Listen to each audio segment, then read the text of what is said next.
Marhaba, I'm Reem, and this is Emily, and we're here to share a little bit about our project, Dar Jacir for Art and Research, founded in 2014.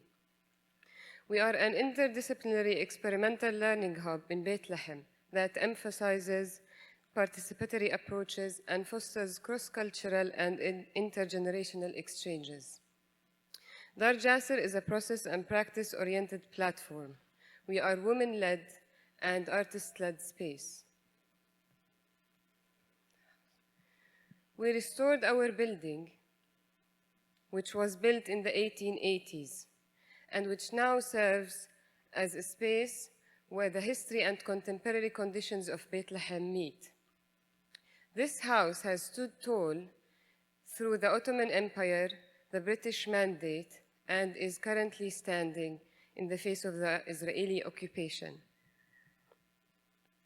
We are guardians and protectors of the heritage, caring for it and each other.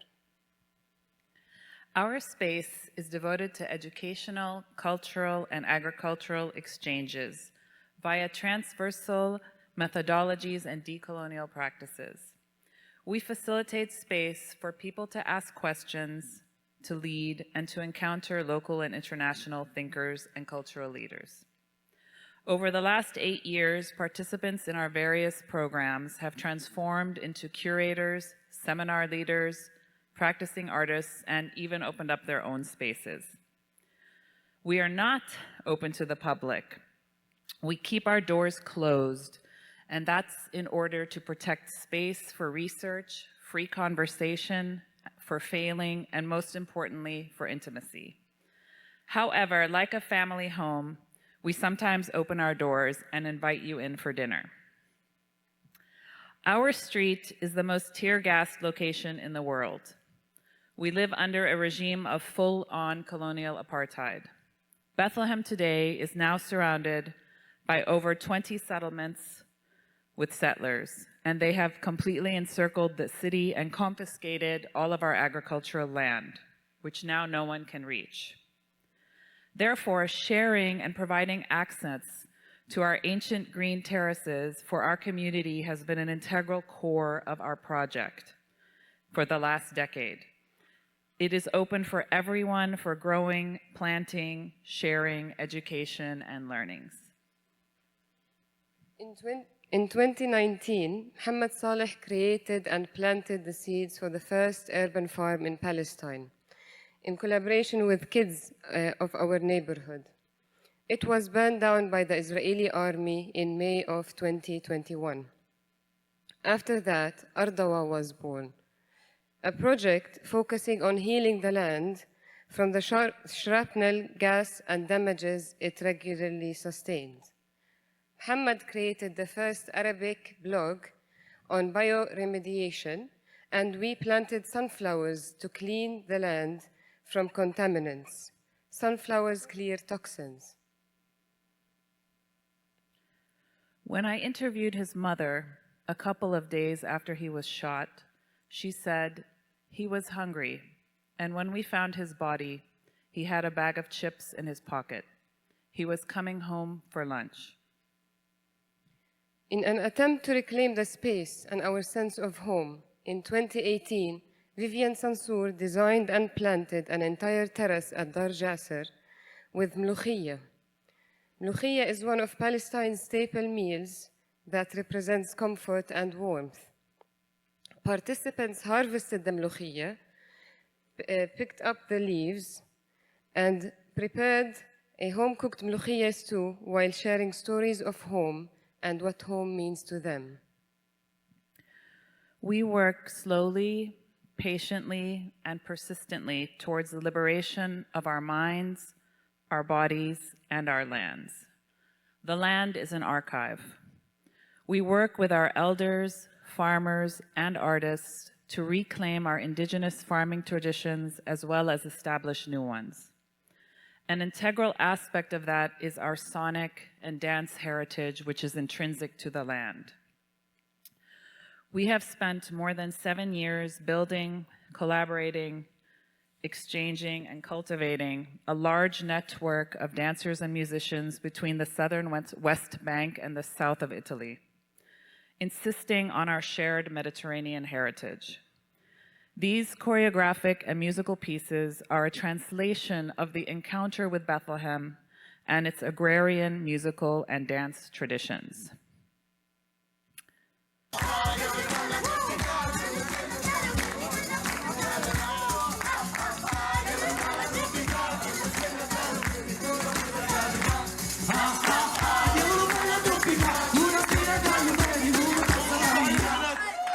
That was from a concert we did last September that emerges from those 7 years of exchange, and which is ongoing. The cross-disciplinary nature of what happens in our space, for example, farmers, filmmakers, cooks, children, and grandmothers, I heard you before, all sharing the space with overlapping projects, continuously leads to surprising exchanges and productions. Sì, si faceva. Vedi che imbatte. Adesso sì, sì.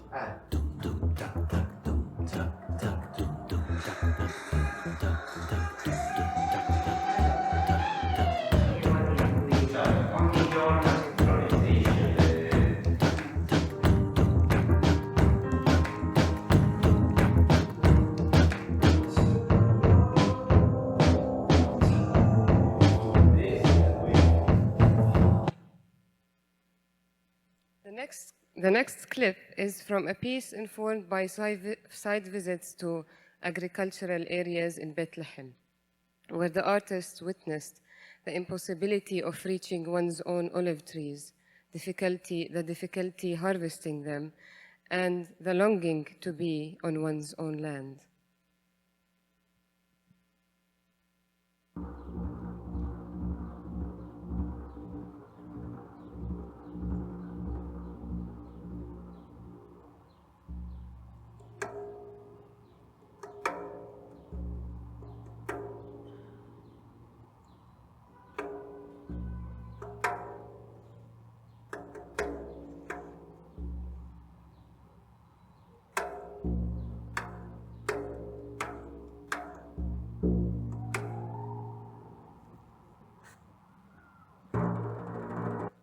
In order for me to write poetry that isn't political, I must listen to the birds. And in order to hear the birds, the warplanes must be silent. Marwan Makhoul, Palestinian poet.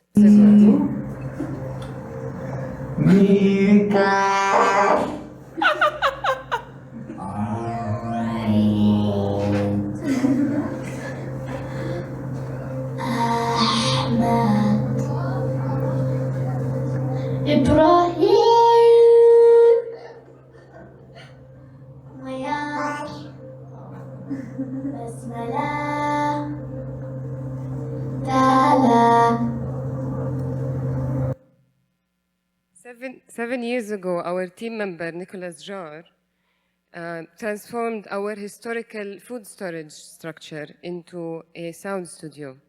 And since we have been offering workshops such as unbuilding listenings on how to use audio editing software to unbuild stories.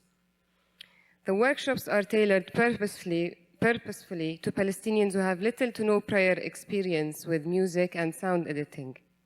We also established a sonic residency program. In October of 2023, when we had to evacuate our residence, we relocated the sound residency to Walmapu, the ancestral territory of the Mapuche people. There, the artist who was in residence at Dar Jacir had a farm in Chomyo.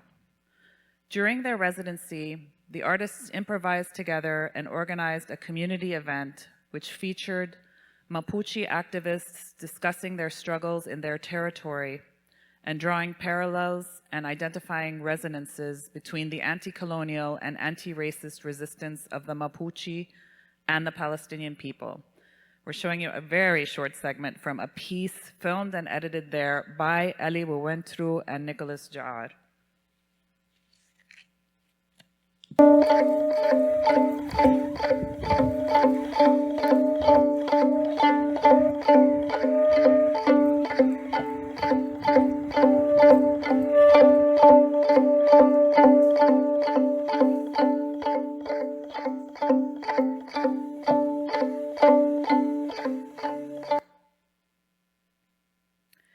In February of 2024, alongside our partners at Al Rawad, we invited a group of women from the 2 refugee camps on our street to harvest khubbeze from our garden while sharing stories, cooking, and eating together.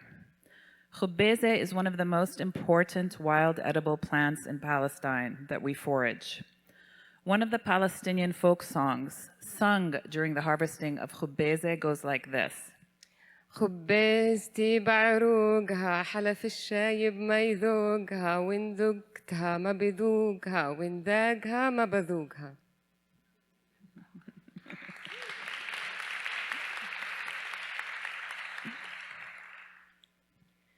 As I will soon be receiving my master's degree from Birzeit University, inshallah, I initiated a new residency program called Shababik Research Residency to address the challenges faced by researchers and scholars in Palestine. Celebrating the excellence of Palestinian universities, this initiative is rooted in the belief that every Palestinian scholar deserves the chance to pursue their academic goals independently within Palestine, free from external compromise. This is Umar Khatib. He was meant to be our first resident in this program. Umar is a passionate anti-colonial human rights defender, particularly outspoken against Israeli pinkwashing and Israel's systematic oppression of the Palestinian people. Weeks before his residency in May of 2024, he was arrested by the Israeli occupation and is now being held in what's called administrative detention, incarcerated without charge or trial, where he remains to this day. The harshness of our current moment leads us to question the relevance of everything we are doing on a daily and nightly basis. We regularly try to come up with ways to circumvent these circumstances, as well as hold space to gather. Another response to this situation is Rhythms for Relief, led by local artists, which centers on interactive music activities that foster healing through the power of sound and connection as participants engage in collaborative music making.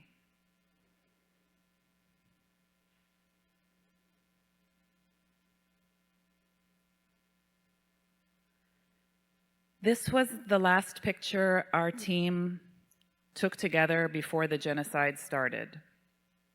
We honor the memories of our people embodied in the house and the land that we protect, and we honor the creative spirit and tangible acts of resistance it carries. We will continue to work slowly and quietly, committed to our collective liberation. And we would like to end with a small clip from one of our first sound residents.